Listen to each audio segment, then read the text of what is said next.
Welcome to today's show. I'm so glad that you joined me on this episode. And what I wanted to talk about today is about how to deal with stress. I know this sounds really simple.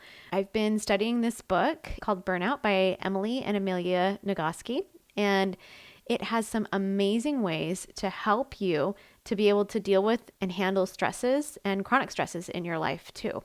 So I wanted to share some tips and how I incorporate it into my coaching and how it might help you too. So, first thing to think about is, what is stress? And stress is anything that triggers you, that feels uncomfortable, that feels like you can't handle it in the moment. So I want you to imagine if you have a laptop and you open up your browser and there's a ton of tabs open, and each one of those tabs can represent a stress that's happened in your life. And not only do you have all the tabs open, but you also have Photoshop Elements running underneath and maybe some Adobe Reader, like all of these programs running underneath. And you start to notice when you go to search something on your browser that it's taking a long time. And this is what happens with our bodies too. So, in order to start to make your computer run more efficiently, we've got to start to close some of those stress tabs. In order to do that for yourself, there's some things that you can do to help complete the stress cycles that happen in our life. Something happens to you, there's a circumstance, you have a nervous system response to it, and then you have a belief that creates your emotion and then your actions and your results. That's what I teach about in the self-coaching model. Now, when you find that your actions that you're taking from your emotions are mostly resistance and it's tightening against what is happening, it's arguing against reality, that's when it's like you're opening a bunch of tabs because the stress cycle is staying open. You might get distracted and then start going to something else. But then, a kid comes home and you got to deal with that. So you can't deal with the stress of like doing taxes or whatever it is. So you've left all these stress cycles open and you start to feel your body lag in energy. So I want to share with you some of the things that I do and some of the things they recommend in this book, Burnout, and help you to start to close some of those stress cycles that are open in your body right now. So the very first one that they talk about, and that I love too, is about moving your body. Now, it doesn't really matter what you do to move your body.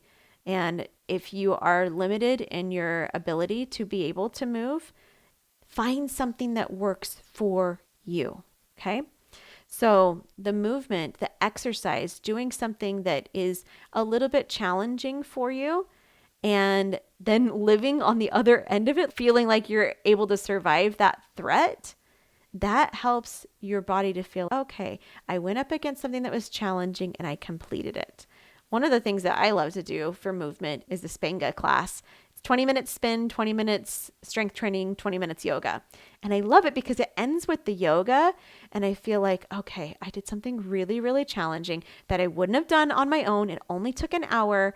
And then I'm ending with this gratitude for my body. I'm bringing myself back to safety. I've closed some emotional stress cycles. And when you do the exercise, you don't have to be aware of, I'm stressed out about this thing, so then I'm going to go exercise so I'm not stressed about it anymore. No. Your body has emotions that are running through it and trying to process through your body. And exercise is one of the things that opens up your body to allow emotions to flow through. Okay. Restorative yoga is also really good, especially if you have limited mobility. It can help you to be able to find poses that feel good and safe in your body and allow your body to flow those feelings and emotions through. Okay. Also shaking. Like I love to do shaking. If you're watching on the YouTube video, I'm like shaking my hands. Like if you've seen an animal, if they have something that they've gone through that's stressful, once the stress is over, they'll come back, they'll lay down and their whole body will shake. They're trying to bring their stress levels back down to the regulated state where they're normally used to. So shaking is a good thing. Dancing, just anything to move the energy through your body to let your body know that it's safe. Okay, the second one is breath. And breath work is so amazing because your nervous system controls so many functions of our bodies that we cannot do volitionally on our own. It controls our blood pressure, our heart rate, our digestion, all of these amazing things. But one of the things that we do have volitional control over is our breath. And so by doing different breathing exercises, you can actually show yourself that you are safe. For example, if you are doing a box breathing where you're breathing in, holding, breathing out, holding, you're showing your body, hey, if I was really actually being chased by a tiger because the stress feels so big, then I wouldn't be able to breathe like this. So I'm showing my body that it's safe for me to take these deep breaths. I don't have to keep taking the shallow ones so that I hyperoxygenate so I can get ready to fight the threat. No, there is no threat here. And I'm closing that tab on the browser. Another one is to do, is positive social interactions. And this is one that I didn't really fully appreciate until I was looking at this. We look at other people's faces to read whether something is safe or not. I'm sure you've had this where you've walked into a room and people will turn away from you or not look at you, or somebody finds you across the room and they smile. You can judge if a room is safe or not because we are wired for connection and we're wired to see from other people, is this a safe place for me to be? So when you have positive social interactions with other people, it can help you to be able to close those stress cycles.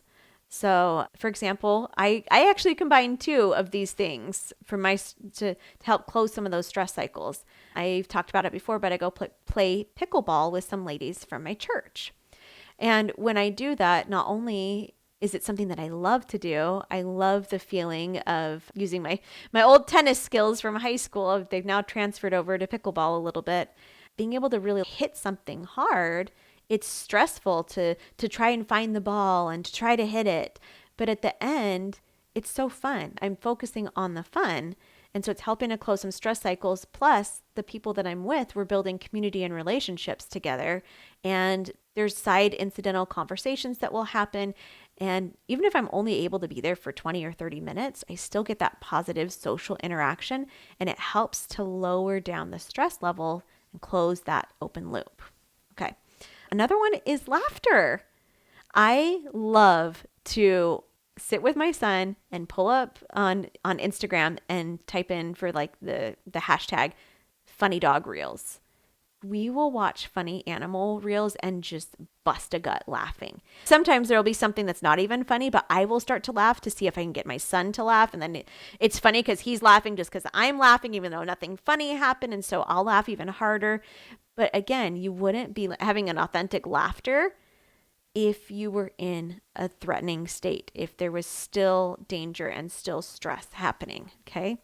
So that can help to close those stress cycles. And the last one that they talk about in the book is affection. So using positive affection from other people in order to ground you. I know that when I've had times when I feel very escalated, very stressed out, I've communicated to my husband, I like when he hugs me and then he starts to breathe deeply and I'll match my breathing with him. And he'll actually tell me some phrases that I've come up with ahead of time. He's remembered them. So he'll tell me things like, you're safe. We're here right now. Everything's going to be fine. If I've told him that, sometimes if somebody tells me everything's going to be fine, it kind of feels like fake. But if he's telling me that and it feels good, that can help to ground me and that can help ground you too. Okay. And I think that's the last thing that I wanted to share. Oh, also tears. Yeah. Instead of pushing away tears are such a beautiful cleansing process that our body has. So rather than trying to push the emotions aside and keep that browser open with like more and more tabs, if you just allow the tears to flow, it helps the emotions flow through. and it helps to close some of those tabs. And as you close the tabs, why this is so important, especially if you experience chronic fatigue, is that closing those tabs, you may not know exactly what stress cycle you're closing, but doing these things helps to your body to feel safe so that you can get to a more regulated state, so you can move in between a hyper or a hypovigilant, because you know that there is no actual real threat. There is no tiger coming to actually take your life. And so it can help you to boost your energy levels, because when there is so much stress, there is chronic stress, it hampers your ability to feel engaged and energized, because all of your energy is being used to survive.